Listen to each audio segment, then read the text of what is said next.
Hi, Yeah. I'm Stapler. My pronouns are she, her, hers, and this is Sonic Second, where we talk about every episode of Sonic Underground. Dear, dear, dear, dear, dear, dear. Hi, I'm Chrissy Duffy. My pronouns are she, her. What's up, my love?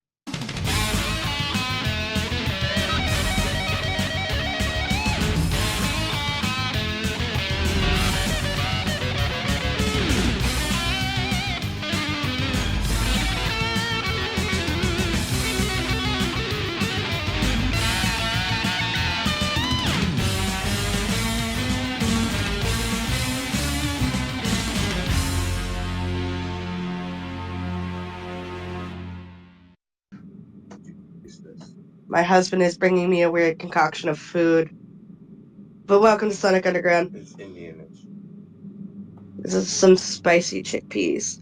But today we are talking about the episode When in Rome.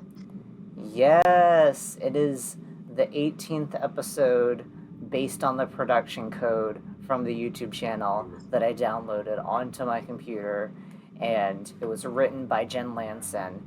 And in the US, it aired on September 22nd, 1999. But in France, it aired on March 7th, 1999.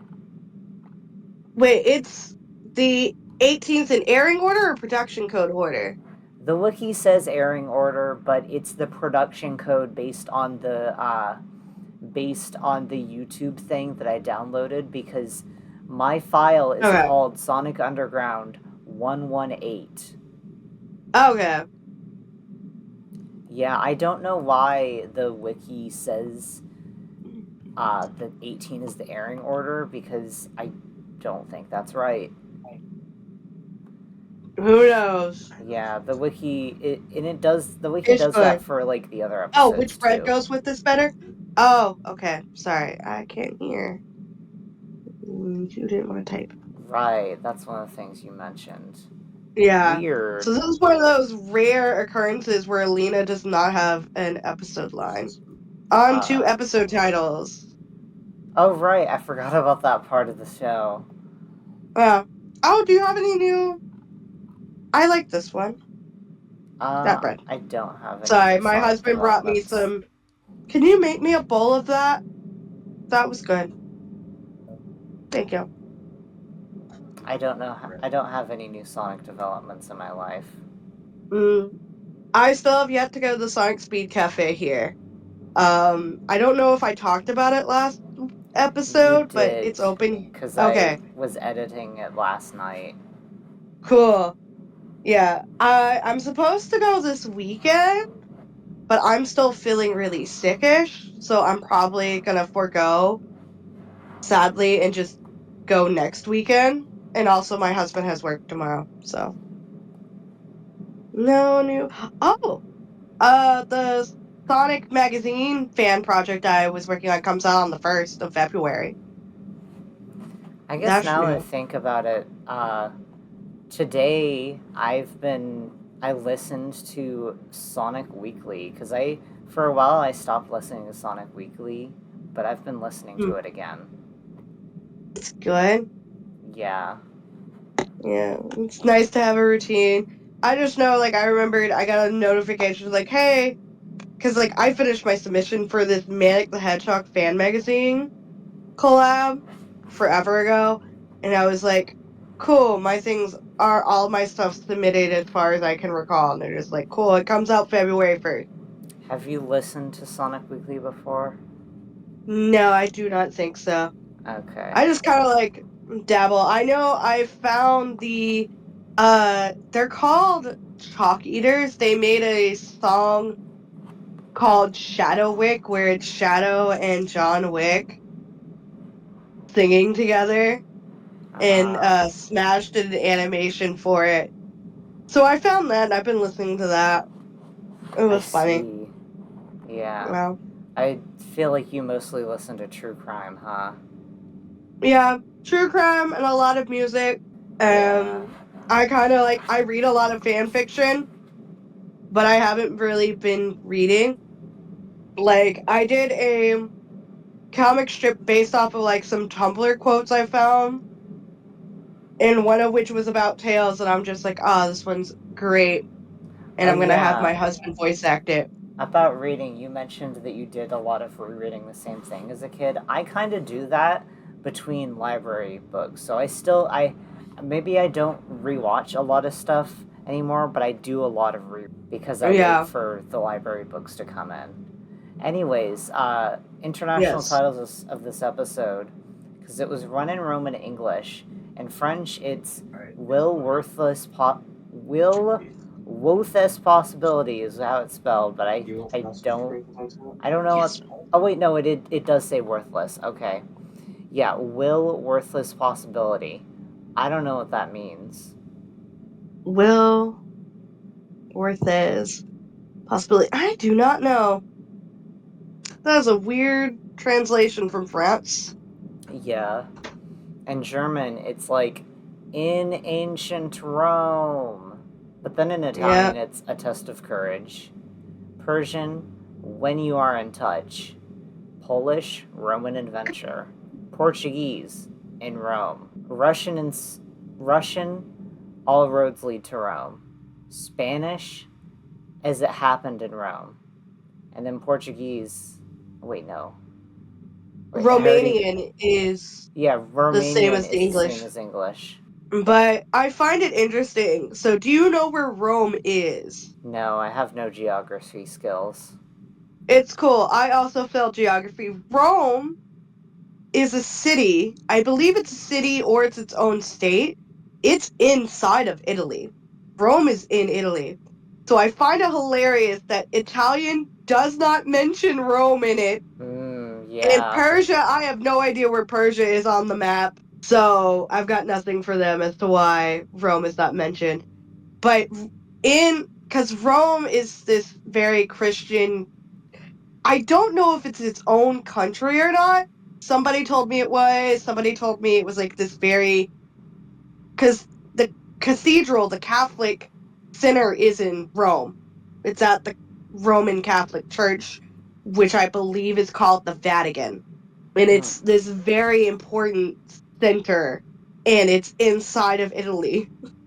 And I can't remember if Rome has like its own country rules or not, or if it's like a city state inside of Italy. I can't recall. But I understand for Italian they wouldn't say when in Rome, but a test and courage makes sense. But also because it's it's that English phrasing of when in Rome, do as the Romans do, which is like, hey, if you're gonna go somewhere, do what the people there do. Don't be disrespectful or whatever. Try walking in their shoes, blah blah blah. But I found it amusing that Italy was just like a test of courage. They were just like, we don't want to upset the Vatican. The episode is you. In the trivia section, it says the episode is used instead of Wedding Bell Blues on Amazon Freevee / Prime Videos. I don't know what that means. Like, do I they don't know mean what that that this is the means either. first episode on there? Or does it say Wedding Bell Blues, but it's actually When in Rome? Right? Hold on. I have Amazon Prime. Give me a moment. We'll find out. Where is this app? Prime Video. Speaking Load. of order, uh, last time I watched this on Paramount Plus, it could have been updated. This was years ago. Like one of my most like the first time I think that I revisited Sonic Underground, and I was like, well, I mean, not the first time, but like one of the first times I revisited Sonic Underground. I did it through Paramount Plus, and they had the first episode was in the middle of the Knuckles arc, It probably is a twist. which was crazy. Right? So, yeah, a lot of streaming services don't care about order. Or they just get this show's order wrong because this show has multiple orders and they use the Right? wrong one. Or they use the one that I don't like as much, which is the American airing order. But I'm like, that is like the standard. And honestly, the production code order isn't even good either because uh, the Knuckles arc and the Origins arc like Origins Part. It's something like Origins Part 1 and then Knuckles Part 1 and then Origins Part 2 and then Knuckles Part 2, something like that. And that's not an ideal way to watch it. But other than that, I think the production code is a good way to watch it, and that's what we've been doing. Yeah. So did you find the thing on Amazon? Yes. So Wedding Ball Blues is the first episode and it plays no problem. But I'm reading Freebie in this trivia. Because you know how when, like, sometimes you can log into a thing but not pay for, like, the service, but they'll let you watch an episode for free with ads? Yeah. I believe instead of the first episode, they give you When in Rome instead. Ah, okay. I'm thinking that's what it might be. Because I have Amazon Prime with ads, but the first episode seems to be playing Wedding Bell Blues. It starts with Sonia on a beach. I think it's So, funny the idea of using Amazon Freevee to watch this for free with ads when you could just watch it on YouTube. right. You can just watch it on YouTube, but it's whatever. But I mean, to be fair, I am planning on getting this on DVD, even though I can just watch it on YouTube because I just love the show that much. Actually, Yeah, no, but think that about isn't what weird happened. because preservation. It might not always be on YouTube. Yeah, it might not always be on YouTube, but you'll always have a DVD of it.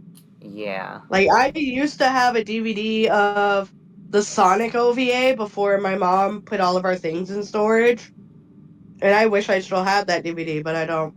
Yeah, funnily enough, a lot of the shows that I want on DVD also happen to be on YouTube.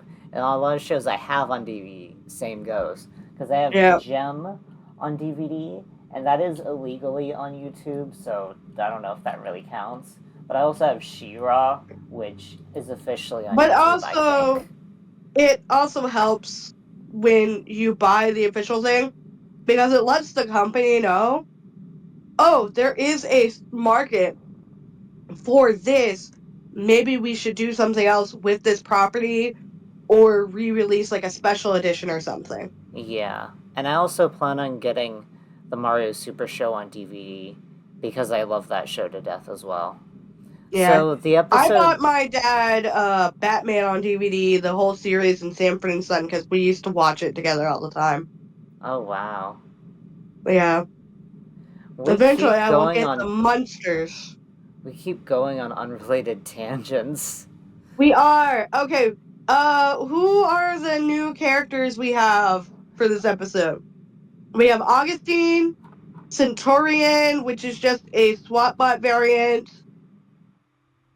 Lydian or Lydia, and And then we the have Dingo Minotaur. Tuss and Emperor Sleetus, which are characters that already exist, but like alternate versions of them. Versions of them. So I didn't read their names, but yeah. And then you got the Minotaur. What is Minotaur labeled? He's not labeled on the Wikipedia, Oh, okay. but he's on the behind the voice actor page as Centaur. And he's Okay. voiced by Maurice Oh, I LaMarche. remember that character now. Okay, Yeah. He's voiced by Maurice LaMarche. I'm sure everyone knows him. He's the Brain from Pinky and the Brain. He's in so many things.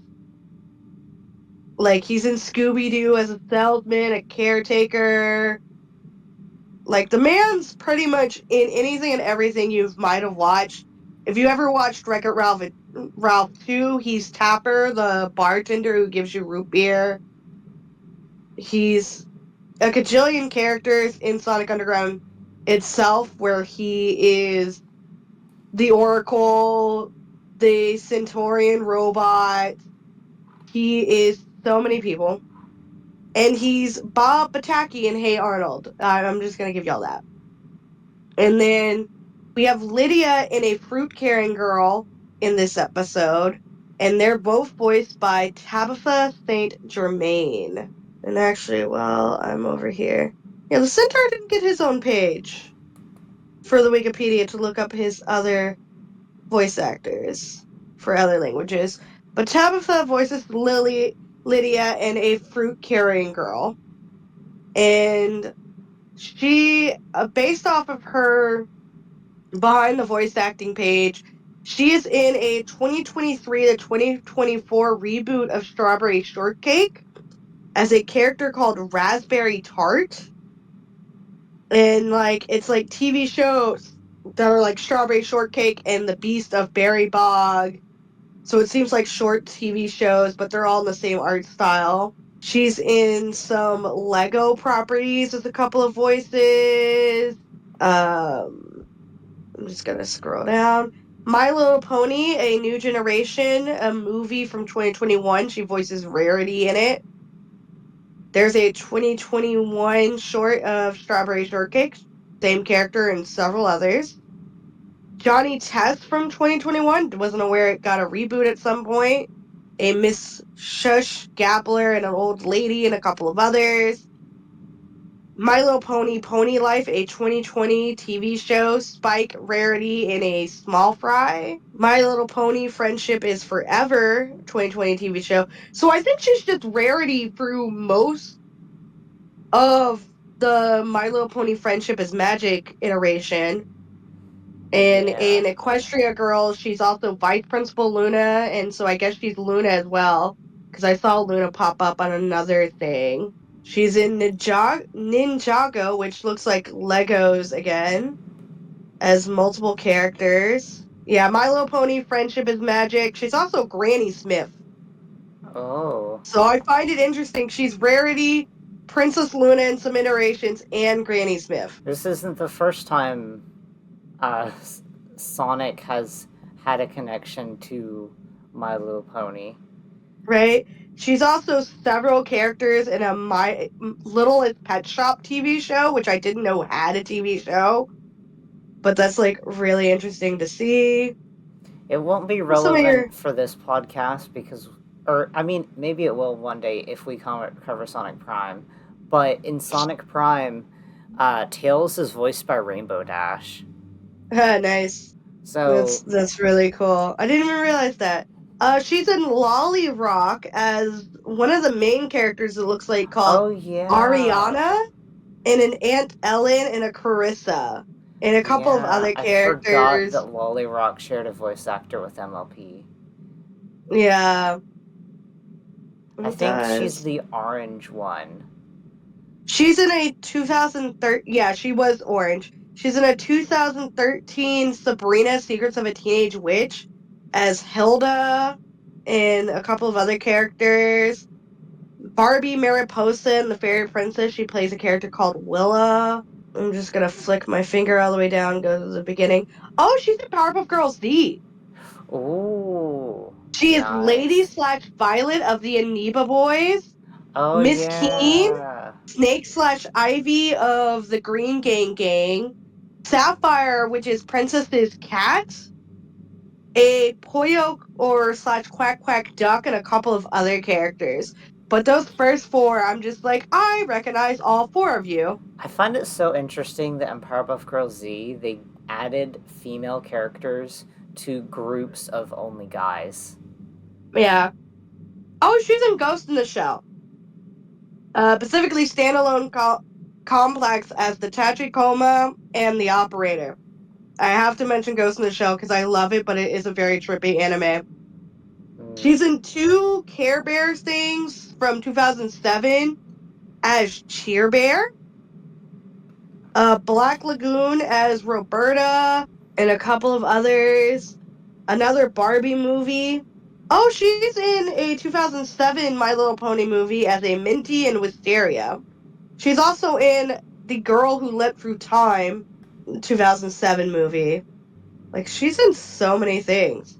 Like, Dot Hack is here. Yeah, I Fantastic Four, 2006. I didn't know that Rarity's voice actor did anime. Yeah, she's in Pucca 2006 as the title character Pucca. Oh, yeah. More Barbie, Mobile Suit Gundam is here. I sadly don't know any of these characters. More My Little Pony from like the early 2000s. Let's Go Quintuplets, a 2005 TV show. Oh, Scary Godmother. She's the Scary Godmother. Yeah, she's the Scary Godmother.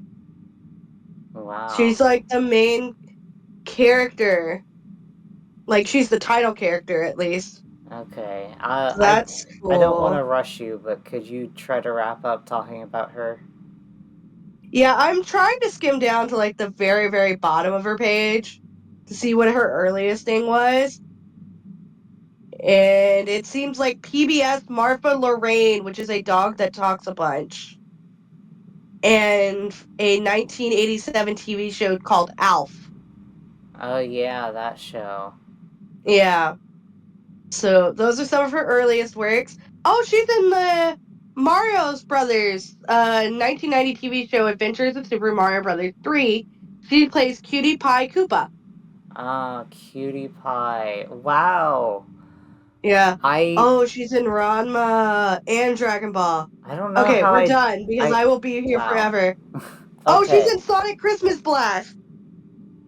Wow. This woman's just in so many things. She's in everything.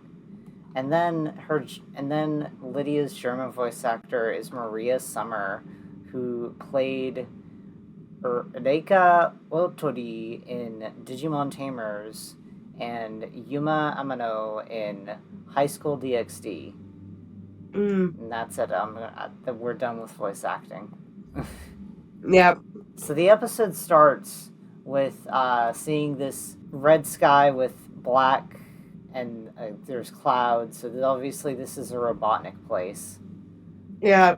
You got security alert going off. And Sonic is breaking through a door. And that's Sonic's job in the show. Break through doors, spin dash into him. Yeah. And he's like, oh crud, we've been spotted. And it's like, Sonic, do something. He's like, fine, I'll do something. Let's run. So now they're running from swap bots. But then they find more swap bots. And I love how often Sonic just casually picks up his twins and is just like, we're going for a run. Sonic's always carrying someone when he runs. That's like a staple in the Sonic franchise. Right, so they're running from swap bots. I've also seen on Tumblr people realizing how tiny Tails was drawn in like the early Sonic cartoons to be like backpack size. It's hilarious. And so like now all of them are haggard in the van. Sonic's got an ice pack on his head as like they're just driving through like a random place. And they're just like, I don't feel like we're making any progress. Sonya's trying to be upbeat, was like, fine. Let's go find some answers. Like, oh, really? How are we going to find answers? Like, well, let's go see the Oracle. So we get to see them all bundled up in, like, their cute winter attire. Yeah, I think that they wear these same outfits in the other Snow episode, but I could be wrong. Maybe there were different ones. No, I think they were different ones, because I feel like there was more purple in the other outfits. Right? It could be, like, same design, different coloring team. Yeah, that's true. Because I believe this was still in the time where they might have been hand painting. I'm not sure if they moved on to digital at the time. This is digital. That's why the colors are so crazy bright. Awesome. I wasn't sure. And that's also why, like, it looks bad clean, like the bad amount of clean. But cell animation, like, because early digital animation just has this bad amount of cleanness that's ugly, in my opinion. But then cell animation is, like, messier, it fuzzes which makes out. It look nicer. Yeah, it fuzzes out because of the TVs they were on. Yeah. So, like, they're in the snowy area, and then they fall through a cavern, go through a waterfall, and wind up in this cozy-looking, like, library book space. And the Oracle pops out of one of those green crystals that looks like it's a shard to the Master Emerald that you would collect in Sonic Adventure 1. And so he's just here as a protection. Manic is over here being, like, a Debbie Downer, kind of like, I'm upset, I feel stressed, I feel like we're not going anywhere. And so the Oracle's just like, you gotta have faith, blah, blah, blah. And it's just like, all right, let me give you an answer, but first you gotta pass this test, go to this place, and defeat these evil despots and help free these people, blah, blah, blah. Like, help the oppressed people in this place. And Sonic's like, all right, this sounds like a good deal to me, let's go. And then they get carried away by a wisp of air and magic. And it's like, Sonya's like, wait, where exactly are we going? And the Oracle's like, a place of learning. And their medallions get dropped. And I find it interesting. Sonya has a yellow band, Manic a blue, and Sonic a red. Manic is green. Blue is a color next to green. Sonya is like each of their colors is like a color almost next to them, except Sonic, because Sonic has to be the special one and have a red band to match his shoes. So for a good long minute, I was just like, this is an interesting detail. And it's also interesting because those aren't the color of their bands when they're wearing them. Right? When Sonya gets hers back in the later on in the episode, it is yellow for a brief scene, but most of the time it just looks black. But like Meg is just like, oh no, this girl carrying fruit's gonna get run over by a horse. Let me go save her. Well, this horse dragon serpent thing. It's being driven by like the alternate universe of Dingo. And Dingo's like, how dare you stop my horse, arrest him. And then we've got a scene of Sonya randomly at like this big building, and she's like hiding and watching as like they escort this girl into a building. And like we have these kind of SWAT bots, but they're called Centaurians. And like one finds her, is like, hey, who are you? Where are your papers? Like, oh, I got separated from my tour. And blah blah blah. He's like, you still need to show your papers. And she's like, all right, time to twirl and swirl. And she cannot twirl or swirl. No speed here. And she goes looking for medallions, and you were just like, wait, is the medallions what's giving them their super speed and special abilities? Because Sonic's having the same issue, but I think the Oracle just nerfed them. Yeah, I thought about it more, and it makes more sense that the Oracle just took it away.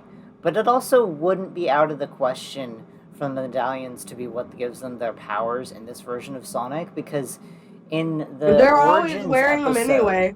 yeah, and in the Origins episode, we see that they were always wearing them even before, like, they found out their destiny. So it's not like most Magical Girl series where they get the magic item after some big revelation. They have always had them. Though we don't know where they got them. Yeah. And then Sonic gets caught by a random one, and then all three of the siblings meet in prison. And Meg's like, I got a plan. Let's play music. And Sonic's like, cool, I'm down with this plan. And Sonia's just like, those are. And then she realizes, oh yeah, if this is anything like Robotropolis, they outlawed music too. So while we jam out and make a ruckus, we'll try to escape when they open the door. And then they play this song, which I feel doesn't quite match the vibe of this episode, tonal wise. I like the song, I just don't feel like it's a good match for this episode. And I like the music video bits for it. And there's then this you one have shot that where Jam of the Holograms bit. yeah, there's this one shot where Sonya is we see Sonic in Sonya's hand, and Sonya is huge, and I was like, that looks like something out of Gem and the Holograms. Right. Because Gem has a lot of psychedelic, maybe that's not the right word, but yeah, psychedelic visuals in their music videos. Yeah. And they have like those fun, like, kind of like trippy, not so trippy, kind of like visual effects. Because they were based on MTV music videos, and this one I feel like is less inspired by MTV than Gem is. This one I feel like is more modern, not so experimental music videos, I guess. I don't know. According to the Wikipedia, it's a hip hop song. And I feel like hip hop just was not a good way to go with this. Yeah, I don't see how that fits in with Rome. And according to the trivia, there's one part in the song that Sonic's arms are mistakenly colored blue. Oh yeah, I forgot. During I did one see shot. that when I first watched it. And then Sleet's like, I'm bored. Where's my juggler? And he goes like, you fed him to the lions last week. And then they bring out the Sonic Underground, and then as they're told about, like, Sonic's stomach growls, and he gets, like, sent to, like, the Minotaur cage, Manic gets forced to be a juggler, and Sonia a servant. And I appreciate that in this one, even though it's an alternate version of Dingo, he's not like, ooh, Sonia, pretty. I wish that he was never like that. Yeah. But Manic's like, I don't know how to juggle. And Sleek's like, I'll feed y'all to the lions if y'all don't do what I say. And they're just like, all right, we'll do the thing. Because threats of being a lion dinner worked on hedgehogs. And then So Sonic Sonic meets... is in this arena and he meets this Minotaur. No, And then the Minotaur almost hits him with an axe. right? And then Sonic says, like, that it helps you with people. You want to learn how to, like, talk to people, how to, like, pick up chicks and stuff. Sonic essentially just using his wit, because he's just like, your breath stink. That must not be helpful. And the Minotaur is like, yeah, I want to learn how to talk to people. Because at first the Minotaur only says, huh, and makes growling noises. And so Sonic brokers this deal, and then we get a shot of Manic trying to learn how to juggle, Sonia carrying this giant plate of fruit, and then spills it on him. And as, like, they're picking stuff up, Lydia has picked up one of Manic's juggling beanbags. And so he's just like, oh yeah, this is Lydia. She's the daughter of the rightful Emperor Augustine, but he's been trapped in this tower. Excuse me, that was a burp. So Sonia and Manic are like, all right, let's come up with a plan to get the Emperor out of this tower and free him so that the people will have the will to fight back and blah, blah, blah, blah, blah. And then Sleet slips on some fruit and he becomes very angry and is like, all right, I'm beating y'all the lions. Then we And then we return to get, see the Minotaur and he puts on glasses and walks away. right, like, he's practicing his strut. You gotta know how to walk. Man, learn his catwalk. And Sonic's like, it's not quite there. And then we go back to a shot of the Coliseum where Sonia and Manic are about to be fed to very angry lions. It makes like, oh, this isn't good. And Sonia's just like, all right, I'm making a plan. Here's my plan. You're gonna go over there. You're gonna pick the lock on that gate while I distract the lions. And then we're gonna go free the king and get the people to join us in uprising against Sleet and Dingo. It makes like the vibes are definitely not good with this, but okay. I'm just gonna roll with the punches. As we got hungry, snarling lions. And then we're back to the Minotaur, practicing his beautiful runway walk, his smile with his sunglasses. And the Minotaur is able to talk all cool and fancy like. I guess that confidence has made it where he can talk better, I guess. And Sonic's like, ooh, you want to help me? All right, let me think of a thing. And then we got Sleet and Dingo coming back and they're like, hello, my loyal subjects, release the lions, like a snarky jerk. And so Sonic's like, all right, Manic, go. And Manic goes to, like, stab his spear into the lock thing and the spear breaks. And Manic's facial expression then is hilarious. And in a later shot, yeah. Oh, okay, never mind. I didn't Oh realize yeah, it's he. still broken. You picked up Yeah. the broken bit, and the Minotaur gets him out. It's like, oh, the red flag. Someone's being fed to lions. Shame, last time it was the Emperor's juggler. And Sonic's like, juggler? We need to go there fast. And Sonic's was like, they just made my brother the juggler. So the lion's roaring in Sonia's face, pushing her hair back, and she's just like wildly flailing the spear back and forth, like side to side to keep it away. As Manic's like picking the lock, and the lion eats like the end of one of Sonia's spears. It makes just like, this is a struggle. Am I losing my touch? Ah, nah, guess not. Got it open, and the two make a run for the gate. Well, Sonya makes a run for the gate because Manic's on the other side of it and closes the lions on the other side. Which means, does this gate have an auto lock? And Sleet's mad is like, go get them. And Lydia meets Manic and Sonya as they're running. It's just like, guys, this way. And so they're running through this maze of grass and bushes, because fancy people always have to have this. And Dingo grabs Lydia and then swoops up Sonya and Manic. Was just like, all right, you guys, the lions are waiting for all of y'all. And then Sonic and the Minotaur show up and it's just like, you should put them down. And Dingo does, and then sends the SWAT bots to attack, and the Minotaur just claps them out of existence. Just clap and dead. And then Sonya and Manic run up to Sonic as the Minotaur chases and, well, menacingly walks towards Dingo and gets him to flee. And the Minotaur's like, he's gonna be back with more of them. And so he's like, we gotta get Lydia's father. And Sonic's like, okay, but why? And Sonya explains, oh, he's the rightful king. If we free him, the people will have the will to fight back. And Sonic's like, oh, cool, what are we waiting for? Let's go. And then they go to free him. And he's just trapped in a room. It looks like there's some hay in there. Lydia's happy to see her dad, embraces him in a hug, and he hugs her. And then we go back to seeing the Coliseum, where two people, like, two random, like, they look almost human in shape, but they're wearing, like, armor, are fighting, and then everyone stops as, like, Sonic Underground and the Minotaur stroll up in, and the Minotaur just leans up. It's just like, you should listen to Hedgehog, and tries to do that wiggly eyebrow thing with his eyes. And I don't know how Sonic's voice got this loud. But Sonic's just like, y'all should be happy. Listen up. We got your rightful leader, Augustine, out of prison. Y'all should totally overthrow these jerks. And they're just like, cool. And all the people are cheering. And they're like doing wavings and like, hey, clap some more.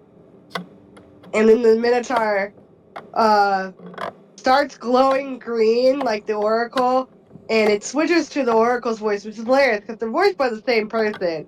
It's like, look, you've regained your powers, y'all did good, and the Minotaur's yellow. gone. Yeah, it's yellow for that one shot, and now that they have their powers, so he's like, all right, time to make a little mini tornado and mess with Sleet, and sent his chair flying. And then he goes flying into the tornado vortex. And the people are cheering, and I feel like this is the same loop animation because I've seen that cat a million times in the front row. Yeah. And then, like, King Augustine, like Emperor Augustine, he goes up to where Sleep was, and he's just, like, cheering for him. And then they get zapped back to where the Oracle was. And it was just like, oh, welcome back. I'm just over here stroking my fire, having a good old lazy day. And Sonic's like, what was the point of all this? And the Oracle's just like, the prophecy shall be fulfilled. You will rejoin your mother for in the Council of Four, destined to defeat Dr. Robotnik. Blah, blah, blah. But you have to stay true to, like, yourself and to your powers. It feels like a whole lot of, like, a lesson really wasn't learned in this episode. He just sent them on a silly, wacky adventure to distract them, to get them to shut up. Yeah. And then he much. hands them a snow globe. It was just like, shake it. It's going to contain all the answers you need within this snow globe. And it just gives you, like, a look of a place that's got pretty Christmas lights on it. And they're just like, is this what the world's going to look like when we finally overthrow Dr. Robotnik? And then they're, like, transported somewhere else. And the Oracle appears in the snow globe. Is like, remember, be true to yourself. And then we fade out to the image of the city with the pretty Christmas lights in the snow globe into the credits. That's cool. I'm going to take my bowl to the sink. I'll be right back. I think it's great for, like, a fun, silly adventure. Rating wise, C or B. It was kind of mid. Yeah, I'd also say a C. I don't know if I'm just not in a good mood today or if it's just really mid. Right? Like, it's a fun, wonky episode. Like, it's a fun, silly adventure. The setup premise around the adventure is what's like, nah. Like, the Oracle setup, I don't really care for. Yeah, I think it's a cool idea to go into another world that's kind of similar to the world you're from, but like this wasn't a very interesting example of that. Yeah, especially, I don't know if you know, but there is going to be another episode where they do go to another alternate dimension world Yeah, in that one Sonic is way Underground, if more I recall. interesting. Yeah, because I remember it slightly better than this one. Like, it's not the first time Sonic has ever delved into going into, like, an alternate universe or history of the world. Because, like, I've seen it done at least 3 times on The Adventures of Sonic the Hedgehog, and each time was more interesting than this episode. And it Which is was a also sad thing done to in say. the Archie comics. Yeah. I didn't read all the Archie comics, so I must have missed those issues, but yeah. You know Evil Sonic? Oh, yeah. I Yeah. know him. I forget about him sometimes. Yeah, he's from another Yeah. world. I Actually, was just yeah, thinking, he's like, from the the evil world. historical setting, yeah. But like now I'm Yeah. thinking about it, there are also just a bunch of different alternate universe in Archie Sonic, and this So much so, we got the Sonic Universe comics book yeah, series for a brief and bit. also the main version of Sonic is called Sonic Prime. Right? Now we have a TV show called Sonic Prime. Yeah, I sometimes There's wonder if that TV show was based on that concept in the Archie comics because it is about Sonic going into other universes. right? I feel like the concept's not too hard, but also they have. I don't I know if they had Ian Flynn as a consultant I for mean, it's not just the concept the itself, it's TV the shows, concept and the fact that they use the term Sonic Prime. If it was right? just one or But the other, I Is would. just Prime is just like a really good name to use for it, considering it. Yeah. So it could also be a And Prime is coincidence. also you have Spider-Man Prime, so they use that kind of like terminology in the DC and the Marvel comic books as well. And so it's just kind of like Yeah. this universe colloquial term. Yeah, so it might just be Fork Found in Kitchen. I don't know.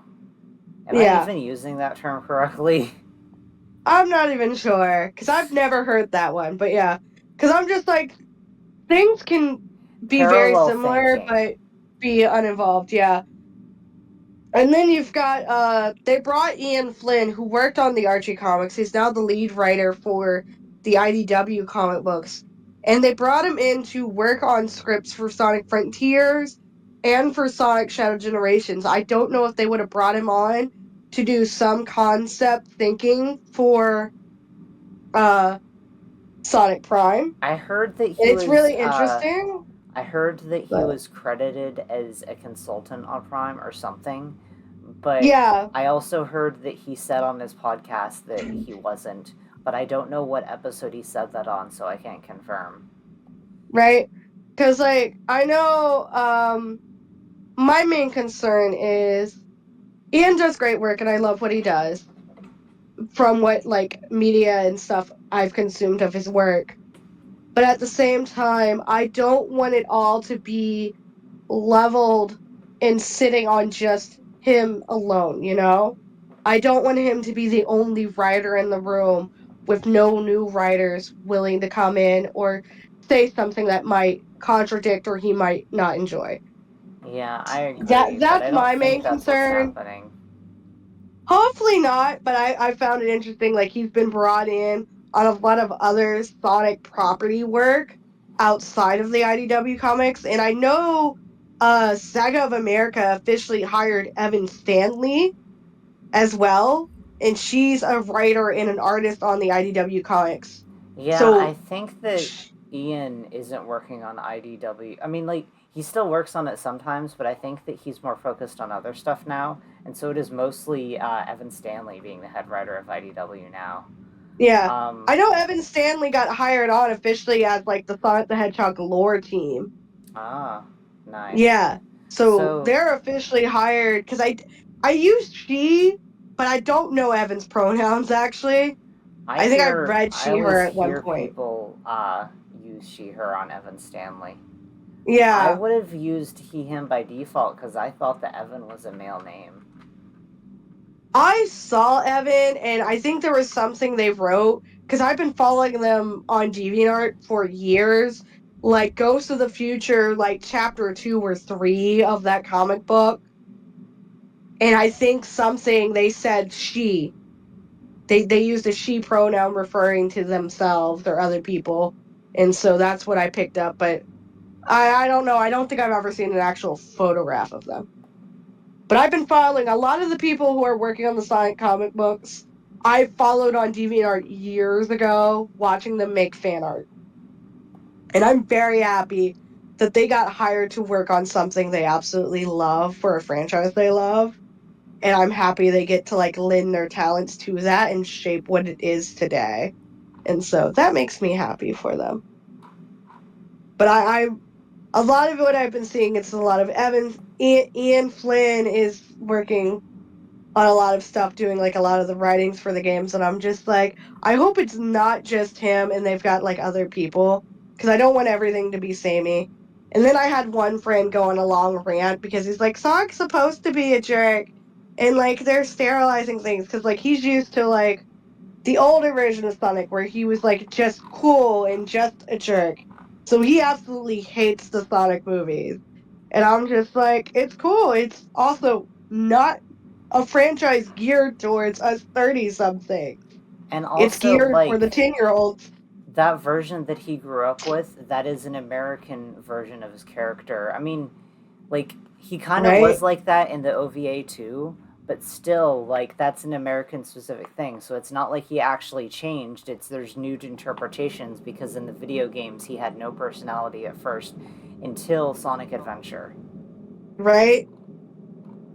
And like his favorite character is Amy, but he loved that obsessive part of her that he saw. But a part of me is like wondering like how much is this informed by like the fandom and the media you consumed versus me who consumed and interact with it in a different way than he did. Yeah, I don't know. But it's also I think he just doesn't like the change versus me. I'm just like, I'm used to things changing every 5 minutes. I don't care. Yeah, I I used to live in a car for 3 months, and then I was living in an abandoned house. And then eventually I would go over to a relative's house to shower every other weekend.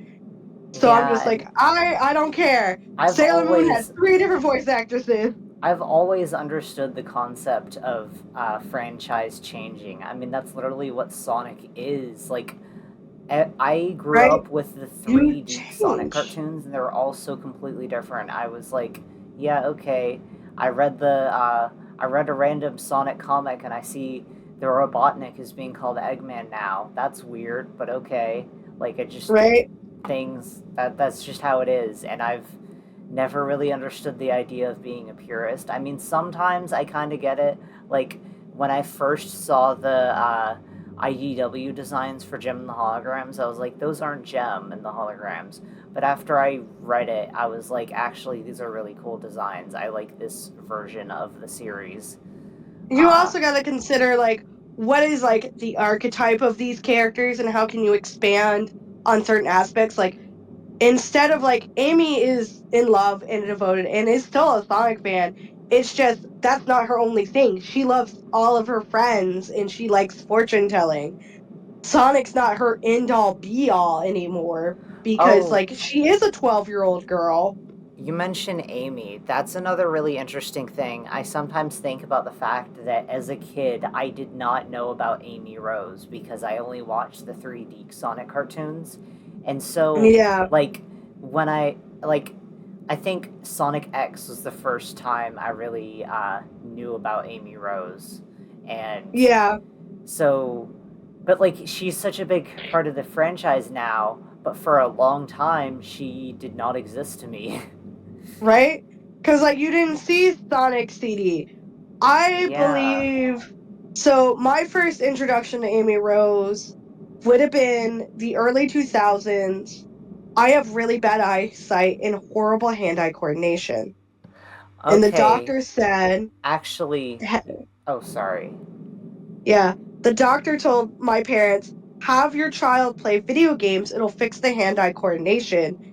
And so for Christmas, I got a Game Boy Advance SP, and it came with a copy of Sonic Advance 1 and Sonic Advance 3. And Amy is in both of those games.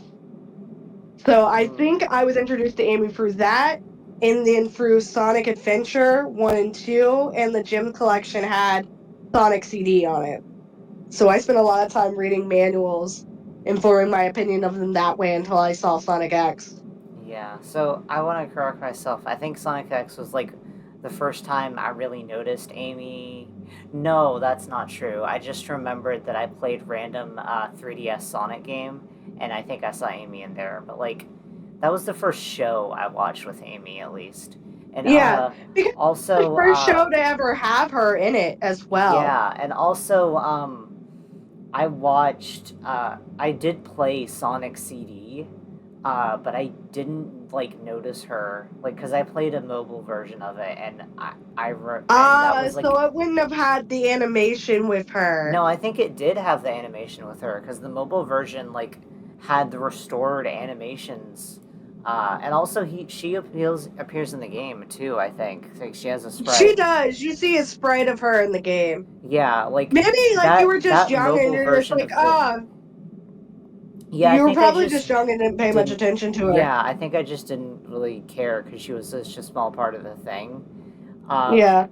And like, but yeah, the mobile version that had like the cutscenes in better quality than the original CD thing because it had like cell animation of it. Oh, nice.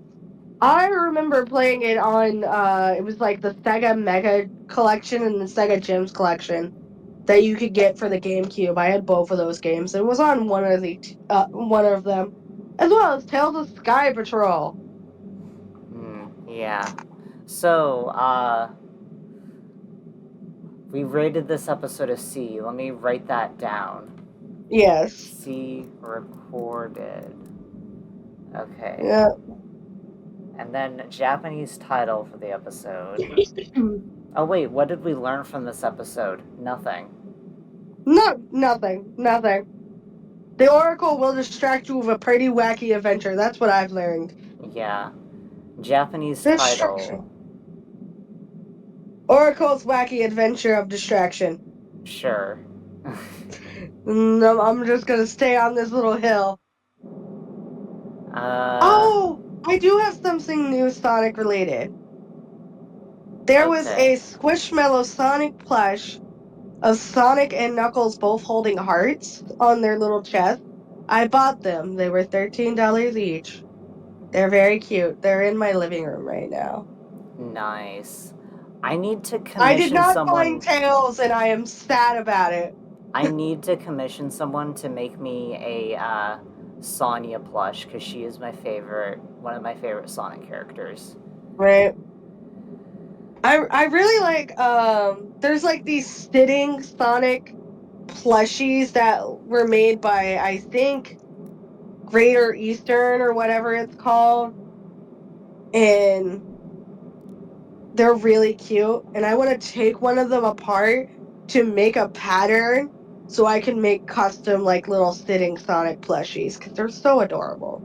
And I've got duplicates of them, but I'm just like, do I want to risk taking them apart and ruining one? Because I believe I have two Sonics, but at the same time, I worry. Well, anything before we go? I am sicky, so everyone remember to stay hydrated. Take your medication if you need to. It reminds me, did I take my birth control? I think I did. I'm gonna go check for the umpteenth time. And remember to stay hydrated and eat healthy and get plenty of sleep if you can. I know it's a struggle. I did take my medication. I took my birth control like a good woman. Woo! Yes. Well, until next time, see you another Sonic Second. Sonic Underground. For podcast questions, you can email me through staplersound@gmail.com. As for social media, my main account on Tumblr and Twitter is Magical Stapler, with my art account being Stapler Art. You can also commission me at ko-fi.com/staplerart/commissions. That's ko-fi.com/staplerart. If this place is like Robotropolis, they probably won't like music either. So when they come to stop us... Exactamundo, sis. We try to break out. Even if it doesn't work, we can at least have some fun. Where there's a will, there's a way. Wherever there's a will, we can find a way. Together we'll overcome and win, come what may. Take away our medallions, take anything you want, but Sonic Underground, we can't be stopped. Well, it took a long time for us to fight each other. Ain't nothing gonna beat this sister and her brother.